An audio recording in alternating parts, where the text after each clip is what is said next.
Hello दोस्तों, SPB study point पे आप सबका स्वागत है।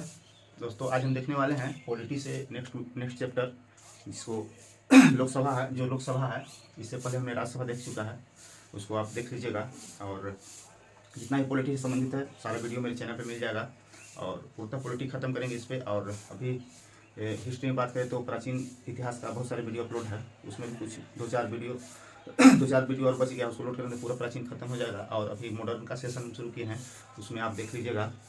आपका यूरोपीय कंपनी का आगमन पढ़ा दिए हैं, उत्तर मुल्क का पढ़ा दिए हैं।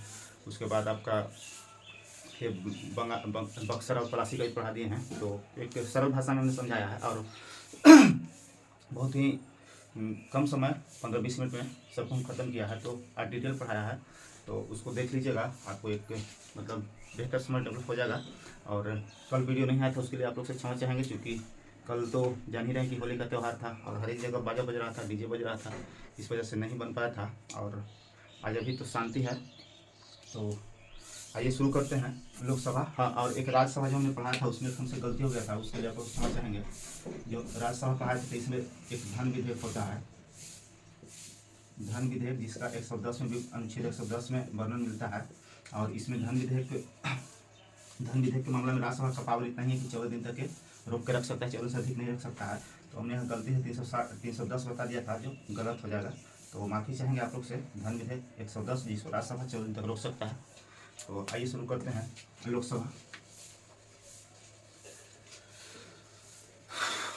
पहला क्वेश्चन आपका यही आ जाता है कि लोकसभा का वर्णन किस अनुच्छेद में मिलता है। तो लोकसभा का वर्णन आपको अनुच्छेद 81 में इसका वर्णन मिलता है। लोकसभा को अगर बात करें कि कौन कौन से अन्य नाम से जानते हैं, तो लोकसभा को हम लोग, जैसे राज्यसभा को हम लोग अस्थायी सदन कहते हैं, ठीक उसी पर इसको अस्थायी सदन कहते हैं।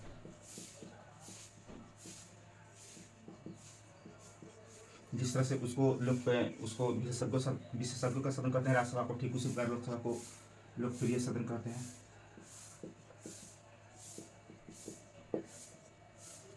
जैसे राज्यसभा हम लोग उसको पढ़े थे कि उच्च सदन कहते हैं, ठीक उसी प्रकार इसको लोकसभा को निम्न सदन के नाम से जानते हैं। यह जनता का सदन भी इसको कह सकते हैं, क्योंकि जनता द्वारा प्रत्यक्ष रूप से निर्वाचित सदस्य यहाँ जाकर बैठते हैं। तो जनता का सदन इसको कहते हैं।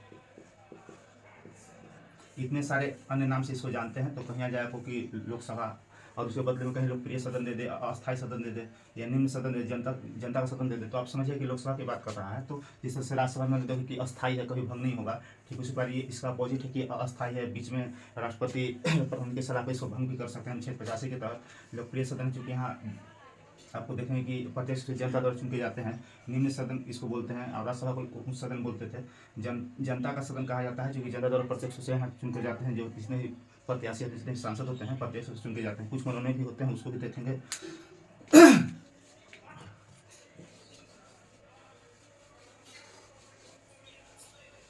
इसके बाद हम बात करते हैं सीटों का संरचना।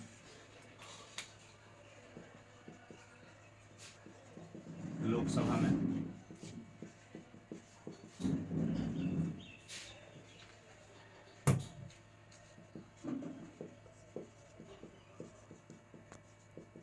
संरचना, तो लोकसभा में अधिकतम अगर सीटों की बात करें कि अधिकतम सीट कितना प्रावधान किया गया है, तो अधिकतम सीट 552 निर्धारित किया गया है। जिसमें से अगर वर्तमान की बात करें, वर्तमान कितना है, तो आपका वर्तमान में अभी तक तो लोग यही पढ़े कि वर्तमान में आपको 545 हैं, बट 545 हैं, बट अभी फिलहाल में 545 नहीं है। एक आप नाम सुने होंगे, जिसको हम क्लियर ही कर देते हैं। 104वां संविधान संशोधन,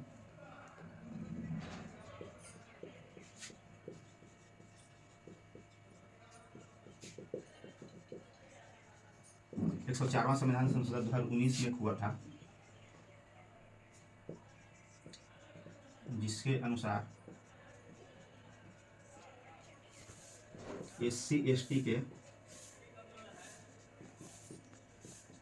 आरक्षण को लोकसभा पढ़ें तो लोकसभा की बात हम लोग कर रहे हैं। SC/ST के आरक्षण को कहाँ लोकसभा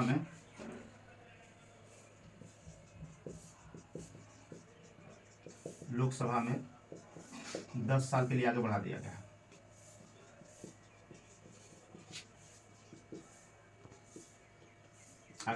गया। और इसी में ये तो आप सोच रहे हो कि इतना लंबा लिखा दिया, बताएं कुछ नहीं। तो SC/ST को 10 साल के लिए आगे आरक्षण बढ़ाया गया। और यहीं पे एंग्लो इंडिया, जो पहले अंग्रेज थे अब इंडियन हो गए हैं, एंग्लो इंडिया के जो 2 सीट होता था, 2 सीट जो राष्ट्रपति द्वारा मनोनीत किया जाता था अनुच्छेद 331 के तहत लोकसभा में, तो ये 2 जो मेंबर होते थे एंग्लो इंडिया का, इसको निरस्त कर दिया गया, मतलब इसको खत्म कर दिया गया।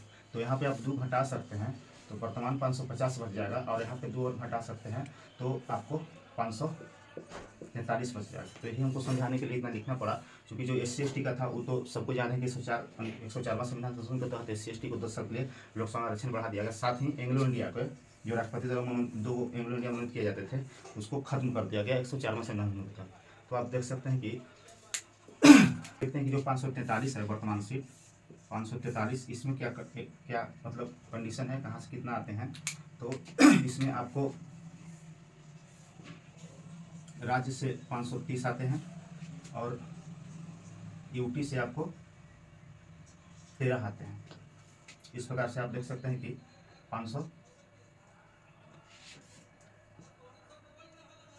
टोटल 543 सदस्य हो जाते हैं। तो राज्य से 530 आते हैं। यूटी को दिया गया था 20, मगर 20 नहीं आ पाता है, क्योंकि जनसंख्या का अनुपात इतना नहीं है। क्योंकि जो भी राज्यसभा, लोकसभा, विधानसभा, विधान परिषद, विधानसभा में जितना भी सीट है वो जनसंख्या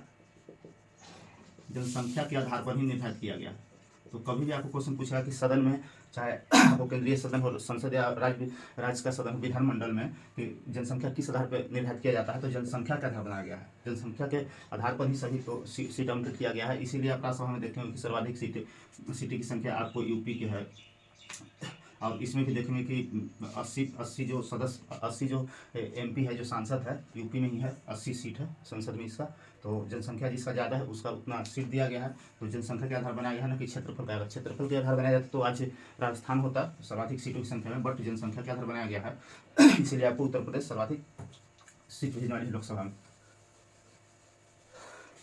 और यही हम यहाँ अगर जोड़ देते हैं, ये तो आप समझ गए होंगे कि राज्य से 530 और यूटी से 13, चूँकि 20 दिया गया है, हमारे 20 जनसंख्या का अनुपात नहीं है, तो 13 ही भेज पाते हैं यूटी से।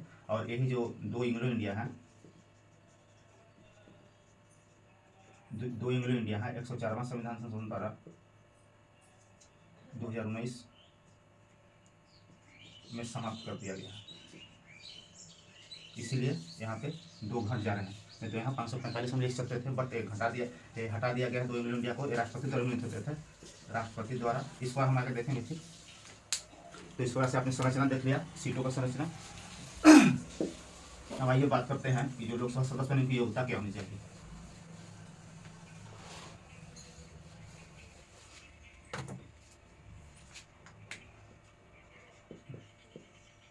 लोकसभा सदस्यों की योग्यता मतलब क्या, उसका मतलब कंडीशन है, और क्या मतलब उनमें योग्यता होनी चाहिए, उसके हिसाब से देख लेते हैं।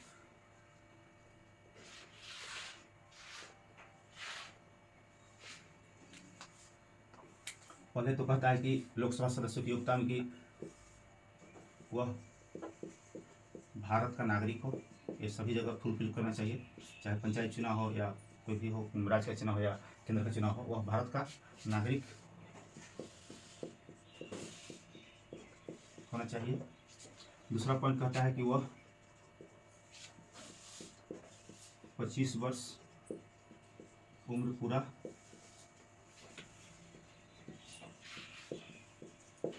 कर लिया हो, यानी कि 25 साल से कम नहीं, 25 साल अगर पूरा कर लिया तो। तीसरा कहता है कि वह किसी लाभ के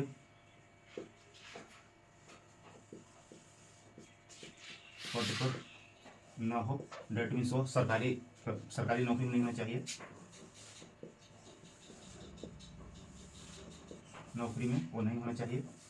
ठीक है, लाभ का पद कोई भी अगर चपरासी है तो लाभ का पद लाभ का पद माना जाता है। और आप कहीं अगर मंत्री हैं, विधायक हैं, सांसद हैं, प्रधानमंत्री हैं, राष्ट्रपति हैं, मुख्यमंत्री हैं, तो लाभ का पद नहीं माना जाता है। सोच लीजिए मतलब क्या ऐसा सिस्टम है। तो सरकारी नौकरी लाभ के पद पर ना हो।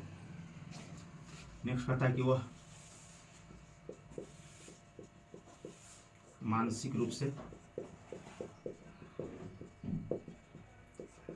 स्वस्थ हो, वह पागल या दिवालिया न हो, मानसिक रूप से स्वस्थ हो, और भारत का नागरिक होना चाहिए, वह 25 वर्ष उम्र पूरा कर लिया हो, वह किसी लाभ के पद पर न हो, डेट मीन सरकारी नौकरी में न हो, वह मानसिक रूप से स्वस्थ हो। तो आइए हम नेक्स्ट देखते हैं नियुक्ति कैसे होता है इसमें। तो लोकसभा सदस्यों का चयन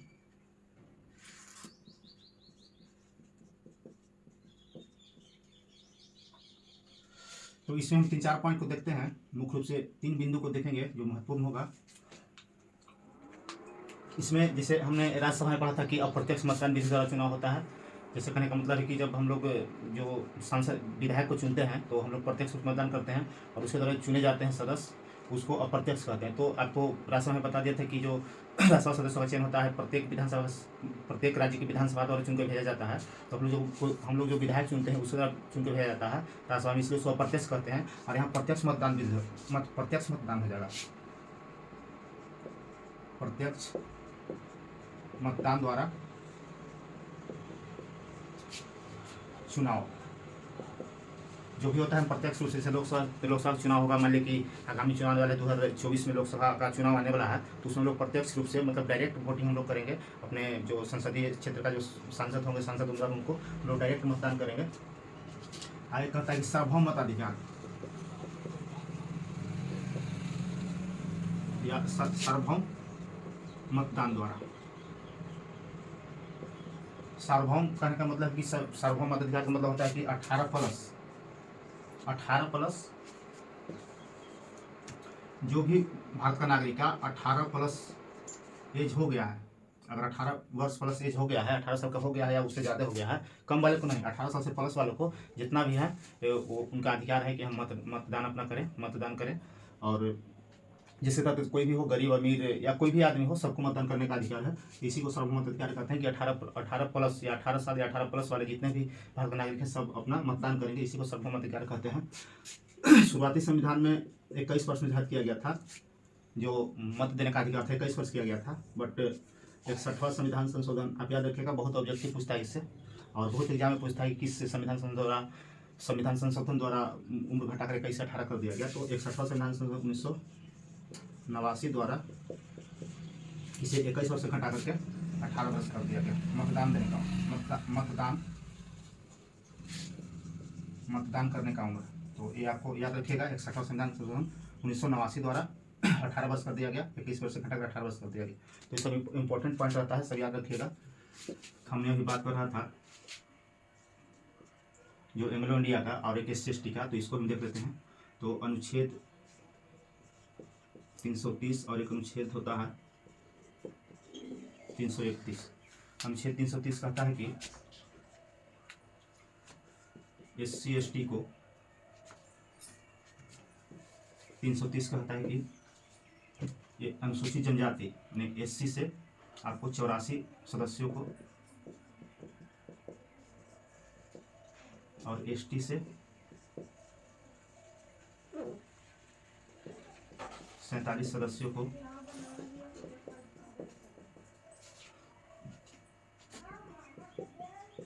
लोकसभा में आरक्षित सीट है। और एक अनुच्छेद होता है कि आप टोटल देख सकते हैं, पूछेगा कि SC/ST का टोटल सीटों की संख्या लोकसभा में कितना है जो आरक्षित किया गया है। तो 131 हो जाते हैं टोटल। SC/ST को 131 सीट हो जाते हैं जो अनुच्छेद 330 के तहत लोकसभा में आरक्षित है।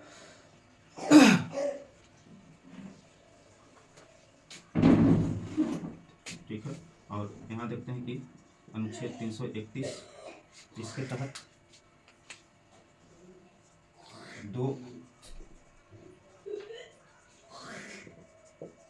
एंग्लो इंडियन को राष्ट्रपति द्वारा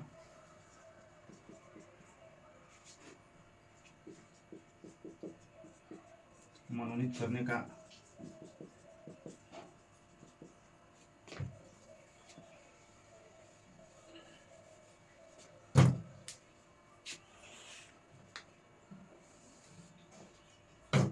इस तरह से लिख लीजिए कि राष्ट्रपति द्वारा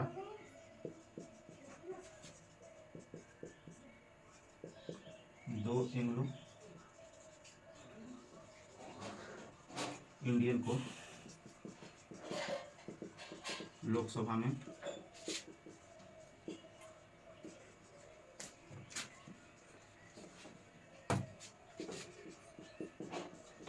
मनोनीत करने का प्रावधान था, जो 104वां संविधान संशोधन 2019 द्वारा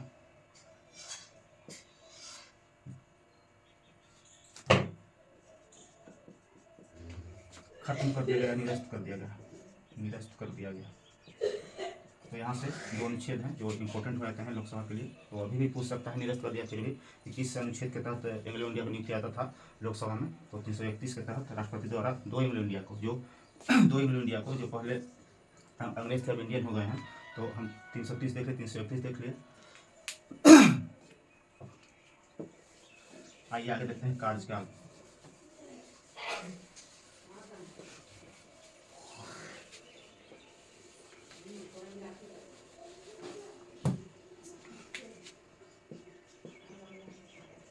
लोकसभा का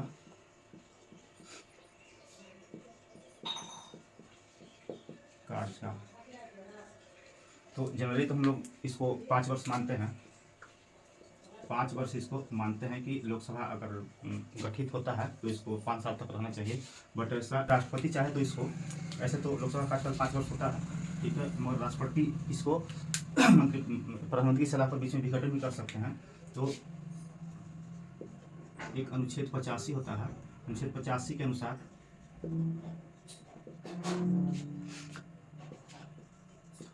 प्रधानमंत्री या मंत्रिपरिषद कोई भी हो सकता है।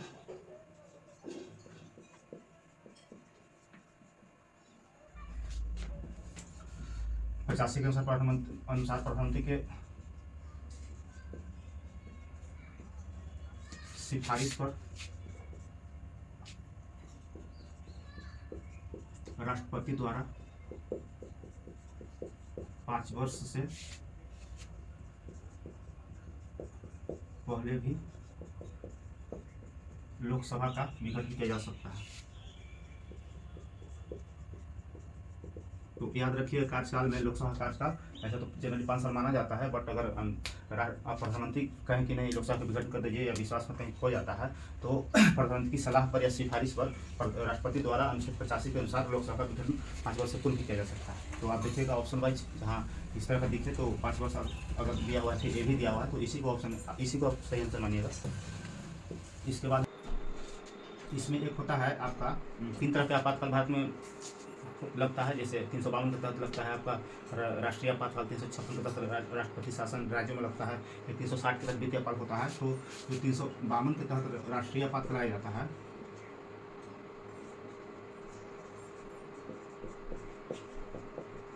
राष्ट्रीय आपातकाल अनुच्छेद 352 के तहत राष्ट्रीय आपातकाल जो लगाया जाता है, इसमें क्या होता है कि अगर राष्ट्रीय आपातकाल लगा हुआ है तो एक बार में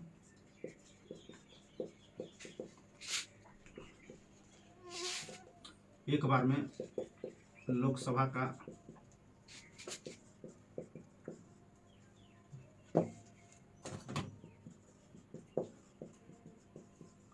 कार्यकाल 1 वर्ष के लिए बढ़ाया जा सकता है। एक बार में 1 वर्ष के लिए अगर लगा हुआ है राष्ट्रीय आपातकाल तो कहने का मतलब है क्या, मतलब जब तक लगा है तब तक 1 साल बढ़ाते रहेंगे तो मैक्सिमम कितना बार बढ़ा सकते हैं, तो मैक्सिमम कितनों बार भी बढ़ा सकते हैं, कितनों बार भी बढ़ाया जा सकता है लोकसभा का कार्यकाल, मगर एक बार में 1 वर्ष के लिए सिर्फ बढ़ाया जाएगा। अगर राष्ट्रीय आपातकाल 352 अनुच्छेद के तहत लगा राष्ट्रीय आपातकाल तो 1 बार में 1 वर्ष के लिए बढ़ाया जाता है।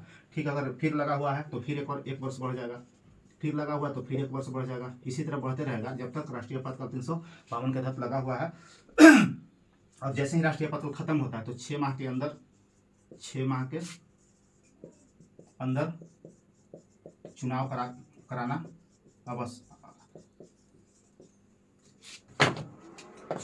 कराना आवश्यक हो जाएगा।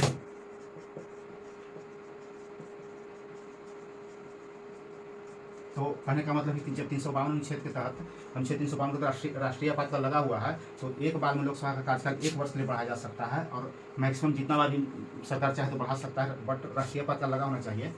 तो मैक्सिमम जितना भी बढ़ाया जा सकता है, मगर एक बार में 1 वर्ष के लिए बढ़ाया जा सकता है। और अगर राष्ट्रीय आपातकाल खत्म हो जाता है तो 6 माह के अंदर चुनाव करा के नई सरकार गठन करना अनिवार्य। 42वां संविधान संशोधन था। 42वां संविधान संशोधन 1976। इसके द्वारा जब इंदिरा गांधी की सरकार थी केंद्र में तो 42वां संविधान संशोधन 76 द्वारा, क्योंकि इसको मिनी कॉन्स्टिट्यूशन माना जाता है, इसमें बहुत सारे संशोधन हुए थे, फिर भी हम बहुत कुछ अथी जो और एक्स्ट्रा हो उसको बाद में देख लेंगे। लोकसभा के बारे में देख लेते हैं। यहाँ पे लोकसभा का कार्यकाल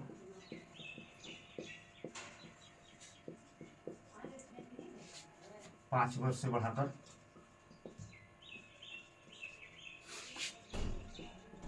6 वर्ष कर दिया गया था। तो एक क्वेश्चन ही पूछा कि लोकसभा का कार्यकाल 5 वर्ष 6 वर्ष कब कर दिया गया था। तो 42वां संविधान संशोधन 1976 द्वारा लोकसभा का कार्यकाल 5 वर्ष बढ़ाकर 6 वर्ष कर दिया था। एक इसके बाद जस्ट 2 साल बाद 44वां जब गैर कांग्रेस सरकार बनी केंद्र में और मोरारजी देसाई प्रधानमंत्री बने, जनता पार्टी की सरकार थी, तो 1978 द्वारा इसे पुनः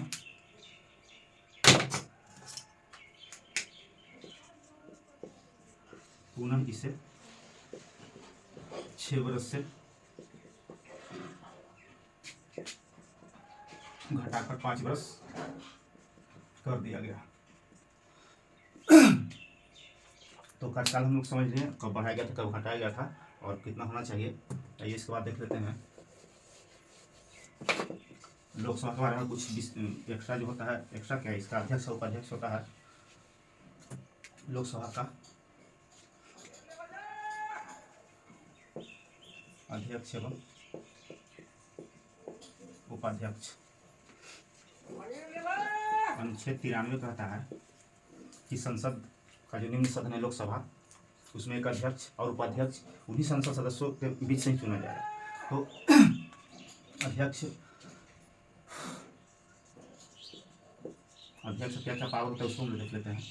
तो अध्यक्ष जो चुने जाते हैं लोकसभा सदस्य में, जो जिनको मतलब चयन किया जाता है और लोकसभा सभी सदस्यों द्वारा,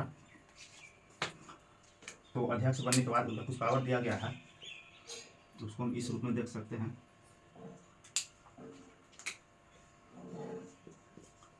अनुच्छेद 108 में कहता है कि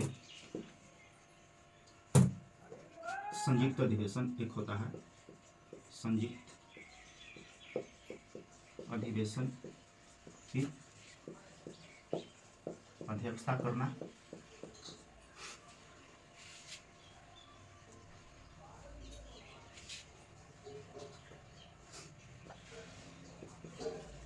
संयुक्त अधिवेशन की चर्चा 108 में मिलती है। अनुच्छेद 108 में संयुक्त अधिवेशन, जो संयुक्त अधिवेशन होता है उसको बुलाते हैं राष्ट्रपति। जो भी संयुक्त अधिवेशन कोई बिल है या कोई मुद्दा है जो फंस गया, राज्यसभा लोकसभा दोनों में मतलब फाइनल नहीं हो पाता है, तो मतभेद हो जाता है, तो उससे कंडीशन में क्या करते हैं कि राष्ट्रपति संयुक्त अधिवेशन बुलाते हैं। अनुच्छेद 108 के तहत अनुच्छेद 108 के तहत राष्ट्रपति द्वारा संयुक्त अधिवेशन बुलाया जाता है, जिसकी अध्यक्षता लोकसभा अध्यक्ष करते हैं, बुलाते हैं राष्ट्रपति, करते हैं अध्यक्षता लोकसभा अध्यक्ष। तो लोकसभा अध्यक्ष का यहाँ पावर हो गया। नेक्स्ट इनका पावर है कि अनुच्छेद 110 में धन विधेयक की चर्चा है।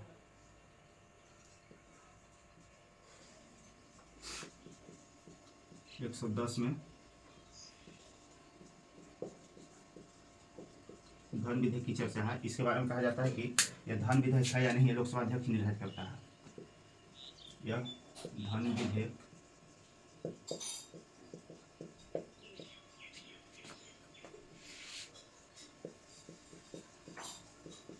है या नहीं, यह लोकसभा द्वारा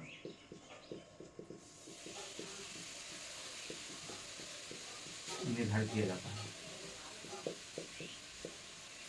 और बहुत सा है जो हम आपको जब टॉपिक वाइज पढ़ाएंगे, टॉपिक वाइज पढ़ेंगे उसमें बता देंगे। तो फिलहाल इतना ही देखिए, अनुच्छेद 108 और अनुच्छेद 110 संयुक्त अधिवेशन।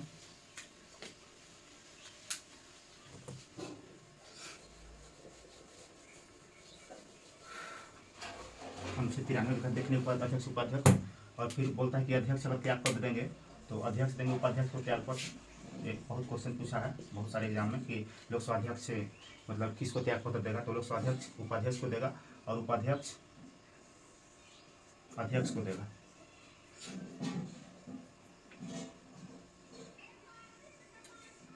जो लोकसभा अध्यक्ष है उपाध्यक्ष लोग त्याग पत्र देगा, और जो उपाध्यक्ष है वो अध्यक्ष को त्याग पत्र देगा। और लोकसभा अध्यक्ष अगर उपस्थित है, अभी वर्तमान जान है कि ओम बिरला है लोकसभा अध्यक्ष जो कोटा से जीते हुए हैं राजस्थान से, तो अध्यक्ष उपाध्यक्ष को देंगे और उपाध्यक्ष अध्यक्ष को देंगे। अगर अध्यक्ष नहीं रहेंगे तो उसके उपस्थित उपाध्यक्ष अध्यक्ष कार्य करेंगे। अगर हटाने की कहीं बात होती है अध्यक्ष का, तो संपूर्ण जो होता है लोकसभा अध्यक्ष सभी के संकल्प पारित जो बहुमत होता है उसके द्वारा लोकसभा अध्यक्ष को हटाया जाता है। तो आइए इसके बारे में आप एक्स्ट्रा कुछ फैक्ट देखते हैं इसका। तो इसका आप देख सकते हैं कि जो मंत्रिपरिषद होता है केंद्र का मंत्रिपरिषद,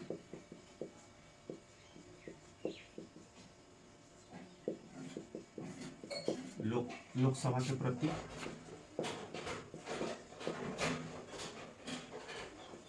उत्तरदायी होते हैं।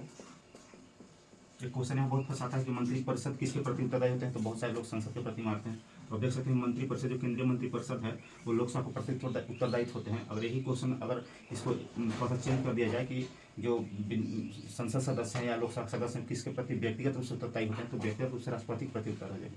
और सार्वजनिक रूप से कहा जाए या मंत्रिपरिषद जो सभी जो सदस्य बनते हैं मंत्रिपरिषद को अगर पूछा जाए कि मंत्रिपरिषद किसके प्रति उत्तरदायी होंगे, तो मंत्रिपरिषद आपको लोकसभा के प्रति उत्तरदायी होंगे। तक लोकसभा में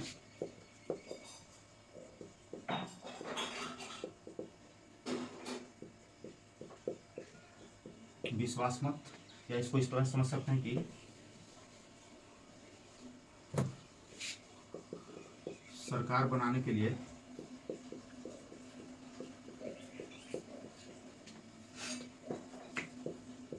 लोकसभा को विश्वास मत प्राप्त होना चाहिए। सरकार बनाने के लिए लोकसभा में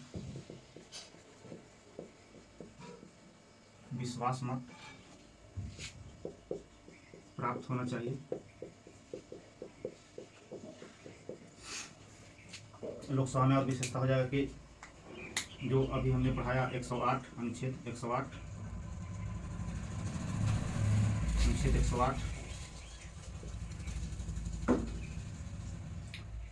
इसके तहत संयुक्त अधिवेशन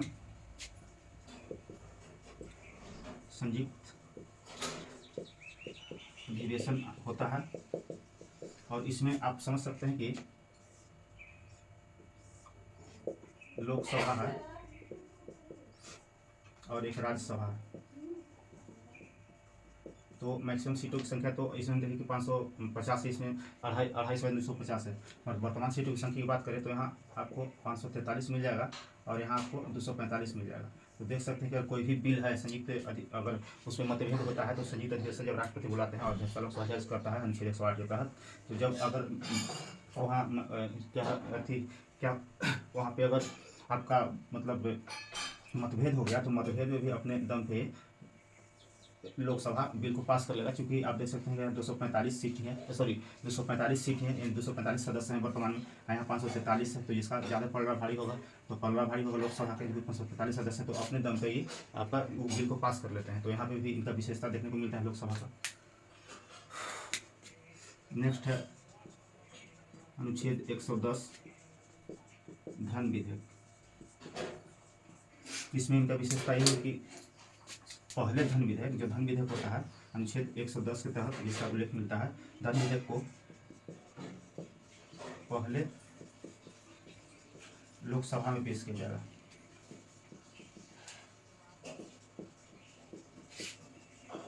पेश किया जाएगा। तो ये ध्यान दीजिएगा, ये क्वेश्चन बहुत सारे एग्जाम में फंसाया है कि दहन विधेयक को पहले कहाँ पेश किया जाता है। तो सबसे पहले लोकसभा में। इसका मतलब नहीं कि सिर्फ लोकसभा में नहीं, सब पहले लोकसभा में बोल रहा है, इसके बाद ही राज्यसभा में जाएगा। पहले लोकसभा में जाएगा, उसके बाद पास होने के बाद राज्यसभा में जाएगा। तो इसमें इसका एक अधिकार ये है कि अगर राज्यसभा के पास भी भेजता है तो 14 दिन के अंदर, राज्यसभा के पास होकर 14 दिन के अंदर या ये अपना बिल पे सहमति दे या ना दे, इसका अधिकार है कि उसको ये पारित मान लेगा, लोकसभा पारित मान लेगा। तो लोकसभा यहाँ पे भी वरीयता इनको है या विशेषता कह लीजिए। तो धन विधेयक को पहले लोकसभा में पेश किया जाएगा। अब आइए, इसका एक होता है कोरम होता है, और एक विपक्ष का नेता होता है, और एक आपका होता है कि कोई भी अगर संसद सदस्य या कोई भी चुनाव लड़ते हैं तो 1/6 मत प्राप्त नहीं करते हैं तो क्या होना चाहिए। तो एक होता है 1/6, 1/10, 1/10। 1/6 का मतलब है कि अगर कोई भी उम्मीदवार, कोई भी या कोई भी प्रत्याशी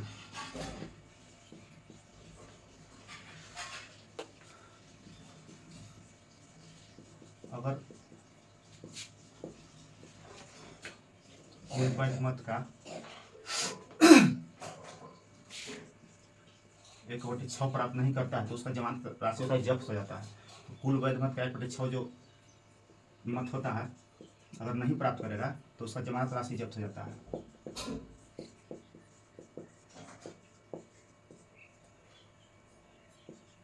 जब्त हो जाता है।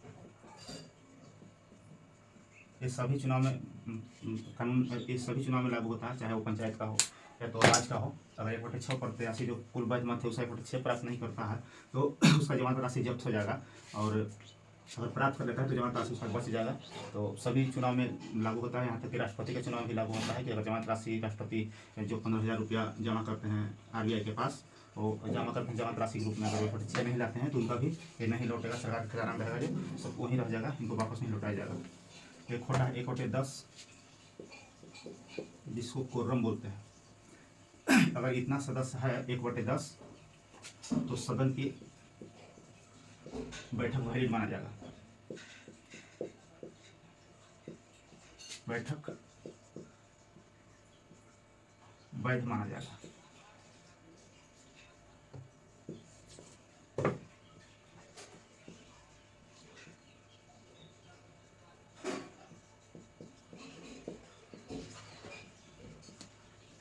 कोरम 1/10 मान लीजिए कि आपको टोटल 543 सदस्य हैं, इसका 1/10 तो लगभग 54 या 55 को रहेगा। तो बैठक तो वैलिड माना जाएगा। सदन जो लोकसभा में आपका जो बैठक होगा उसको 1/10 से इसको कोरम बोलते हैं। कोरम पूरा होना चाहिए। बहुत सारे एग्जाम पूछता है कि कोरम कितना होता है, सदन का कोरम कितना होता है, लोकसभा कोरम कितना होता है। तो 1/10 अगर सदस्य हैं 1/10 वहाँ उपस्थित हैं तो आपका वो जो बैठक है वैलिड माना जाएगा। ठीक रहता है 1/10। एक आप विपक्ष के नेता का नाम सुने होंगे। विपक्ष का नेता जिसे कैबिनेट मंत्री का दर्जा प्राप्त होता है,